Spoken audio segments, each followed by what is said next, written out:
আশুলিয়ায় একটি বাড়ির জানালার গ্রিল কেটে দুর্ধর্ষ চুরির ঘটনা ঘটেছে। এ সময় ১৫ ভরি স্বর্ণালংকার সহ নগদ ৭,১৭,০০০ টাকা চুরি হয়েছে বলে ভুক্তভোগীর অভিযোগ। মঙ্গলবার দুপুরে ভুক্তভোগীর পরিবার গণমাধ্যম কর্মীদের কাছে এ বিষয়ে তথ্য দেন। এর আগে শনিবার বিকাল ৩টা ৩০ থেকে রাত ৯টার মধ্যে আশুলিয়ায় গাজীরচট সরকারি প্রাথমিক বিদ্যালয় সংলগ্ন প্রবাসী স্বপন মিয়ার বাড়িতে এই চুরির ঘটনা ঘটেছে বলে অভিযোগ ভুক্তভোগীর। এ ঘটনায় থানায় একটি অভিযোগ করেন ভুক্তভোগীর ছেলে রফিকুল ইসলাম। রফিকুল ইসলাম অভিযোগ করে বলেন, আমার বাবা একজন গ্রিস প্রবাসী।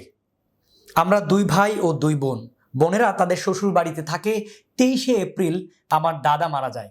এই খবর শুনে আমার মা এবং বড় ভাই কুমিল্লায় চলে যায়, আর আমি বাড়িতে ছিলাম।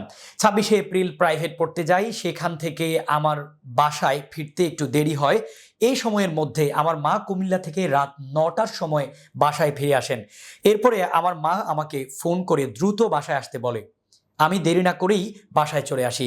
এসে দেখি ২ রুমের ২ জানালার গ্রিল কাটা এবং আলমারির দরজা আলাদা করা ও ওয়ার্ড্রোব এবং ড্রয়ারের তালা ভাঙা।